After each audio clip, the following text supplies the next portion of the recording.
ہماری فیملی میں ایک ماں ہے اور ایک اس کا بچہ ہے، اور ان کے بیچ میں ایک ڈائلاگ چل رہا ہے اور میں سن رہا ہوں۔ ماں جو ہے وہ بچے کو کبھی کہہ رہی ہے بیٹھ جاؤ، کھڑے ہو جاؤ، یہاں چلو، وہاں چلو، ادھر بیٹھ جاؤ، اچھا یہ نہیں کرو، اچھا صوفے سے چھلانگیں مت لگاؤ، یہ مت کرو، یہ والا ٹوائے چھوڑ دو، وہ والا ٹوائے دے دو، اس طرح کر کے اس کو آرڈر اراؤنڈ کر رہی ہے۔ اور بچہ جو ہے یہی کوئی تقریباً 4-5 سال کا ہے۔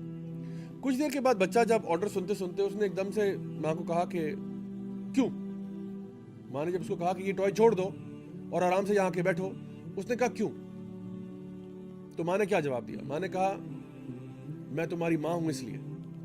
آپ نے بھی سنا ہوگا اکثر ہماری مائیں یہ کہہ دیتی ہیں کہ جب ہم ان سے پوچھتے ہیں کہ وائی، تو کہتی ہے because I am your mom, that's why.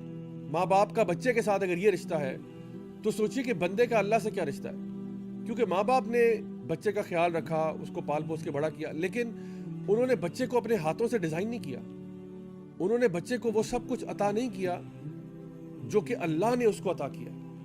اللہ اصل میں وہ ہے جس نے انسان کو تخلیق کیا، اس کو پیدا کیا، اس کے لیے نرشمنٹ کا انتظام کیا، بندوبست کیا، اس کو عقل دی، سمجھ دی، وہ ساری کوالٹیز اور سارے ایٹریبیوٹس دیے جو اس انسان میں ہیں۔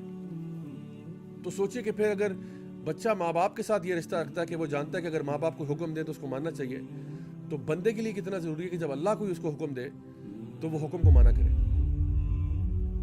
اچھا، یہ جو اللہ تعالیٰ کے احکامات ہیں نا، اصل میں اسلام کا مطلب یہ ہے کہ اللہ تعالیٰ کی اوبیڈینس میں آ جانا، to submit, to surrender yourself to the commands of Allah سبحانہ وتعالیٰ، اپنے آپ کو اللہ تعالیٰ کے آگے سبمٹ کر دینا۔ جب اللہ کا حکم آتا ہے تو کہنا سمعنا واطعنا، وی ہیئر اینڈ وی اوبے، اللہ کی بات ماننا۔ کیوں؟ کیونکہ ہم جانتے ہیں کہ اللہ نے ہمیں پیدا کیا، اللہ ہمارا خالق بھی ہے، مالک بھی ہے، رازق بھی ہے، اور اللہ ہم سے بہت بہتر جانتا ہے۔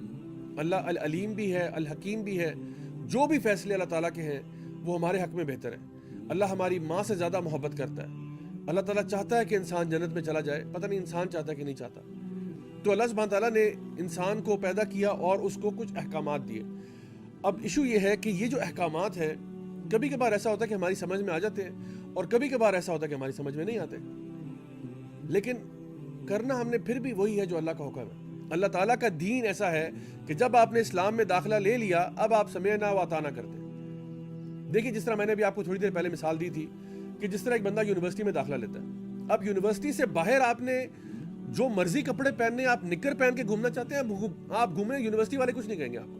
لیکن جب آپ نے داخلہ لے ہی لیا ہے تو اب آپ کو یونیورسٹی کے اصولوں کو ماننا پڑے گا۔ اگر یونیورسٹی میں یونیفارم ہے تو آپ کو پہننا پڑے گا۔ اب آپ کہیں جی کیوں یونیفارم کیوں؟ ہو سکتا ہے وہ آپ کو جواب دے دے کہ جی اس لیے، ہو سکتا ہے وہ جواب نہ دے، بہرحال جواب ملے یا نہ ملے، یونیفارم پھر بھی آپ نے پہننا ہے۔ اسی طرح سے جب آپ یونیورسٹی سے باہر تھے، آپ صبح 11 بجے اٹھے بھی تو بھی کوئی مسئلہ نہیں ہے، آپ 12 بجے اٹھنا چاہتے ہیں، نو پرابلم۔ لیکن جب آپ نے یونیورسٹی میں داخلہ لے لیا ہے تو آپ کی پہلی کلاس 8:30 بجے ہے۔ اب آپ کو 8:30 بجے سے پہلے یونیورسٹی میں ہونا چاہیے۔ اب آپ پوچھیں بھائی کیوں مجھے 8:30 بجے ہونا چاہیے؟ ہو سکتا ہے یونیورسٹی والے آپ کو جواب دے دیں کہ بھائی اس لیے، ہو سکتا ہے وہ جواب نہ دیں۔ جواب دیں یا نہ دیں، آپ نے پھر بھی 8:30 بجے آنا۔ اسلام بھی ایسا ہی ہے، آپ اسلام سے باہر ہیں، لا اکراہ فی الدین، there is no compulsion in religion. آپ اسلام سے باہر ہیں، کوئی آپ کو جبرن اسلام میں داخل نہیں کر سکتا۔ نہ وہ جو جبرن لے کے آ رہا ہے اس کو فائدہ ہو رہا ہے آپ کو جبرن لے کے آنے میں، اور نہ آپ کو فائدہ ہو رہا ہے، کیونکہ آپ دل سے تو مانتے ہی نہیں ہے بات کو۔ ایک بندہ جبرن مسلمان ہوتا ہے، اس کو کیا فائدہ ہو رہا ہے؟ وہ اندر سے تو مسلمان نہیں ہے، وہ اوپر سے ٹھیک ہے وہ بیچارہ مجبوری میں اس نے قبول کر لیا کیونکہ آپ نے اس کو گن پوائنٹ پہ اسلام قبول کروایا، تو یہ تو اسلام نہیں کہتا۔ لا اکراہ فی الدین، there is no compulsion in religion, because truth stands clear from falsehood. But once you have accepted Islam, once you have said ashhadu an la ilaha illallah wa ashhadu anna muhammadan abduhu wa rasuluh، جب آپ نے یہ جملہ بول دیا، یہ اقرار کر دیا کہ میں مانتا ہوں کہ اللہ ایک ہے، وحدہ لا شریک ہے، میں مانتا ہوں کہ نبی کریم صلی اللہ علیہ وسلم اللہ کے آخری نبی اور رسول ہیں، تو پھر آپ کو اللہ اور رسول کی اطاعت کرنی ہوگی۔ اب آپ یہ نہیں کہہ سکتے کہ نہیں I am a Muslim but don't judge me and don't، you can't say that now.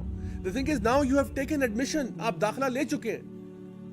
اور اگر کوئی بندہ آپ کو، میں یہ ایڈوائز کرتا ہوں، پیار محبت سے گائیڈ کرے گا کہ بھئی یہ جو آپ کام کر رہے ہیں غلط ہے، ایسا نہیں ہونا چاہیے، تو آپ اس کو جزاک اللہ خیر کہیں، آپ کہیں بہت شکریہ بھائی آپ نے میری اصلاح کی۔ تو چلو اگر کسی وجہ سے آپ سے اسلام کے کچھ احکامات پریکٹس نہیں ہو پا رہے، کچھ ایسی عادتیں بری پڑ گئی ہیں جو کہ نہیں چھوٹ رہی ہیں آپ سے، تو اللہ تعالیٰ سے توبہ کی جا سکتی ہے، معافی مانگی جا سکتی ہے، اور اس پہ انسان مستقل طور پر توبہ کرتا رہے تو کیا ہوتا ہے، ایونچولی وہ گناہ چھوٹ جاتا ہے، ایونچولی وہ برائی چلی جاتی ہے۔ لیکن مسئلہ تب ہوتا ہے جب انسان توبہ کرنے سے توبہ کر لیتا ہے، وہ یہ اپنے دماغ میں بات بٹھا لیتا ہے کہ اب میں توبہ نہیں کر سکتا کیونکہ میرے گناہ اتنے زیادہ ہو چکے ہیں کہ اب مجھے نہیں لگتا اللہ مجھے معاف کرے گا. تو my dear brothers and sisters, یہ بات اچھی طرح سے سمجھ لیں کہ جب انسان دین پر چلنے کا فیصلہ کر لیتا ہے، جب وہ دین میں داخل ہو جاتا ہے، تو اس کو چاہیے کہ وہ دین کو پڑھے، دین کو سمجھے اور تمام احکامات کے اوپر پورا اترنے کی کوشش کرے.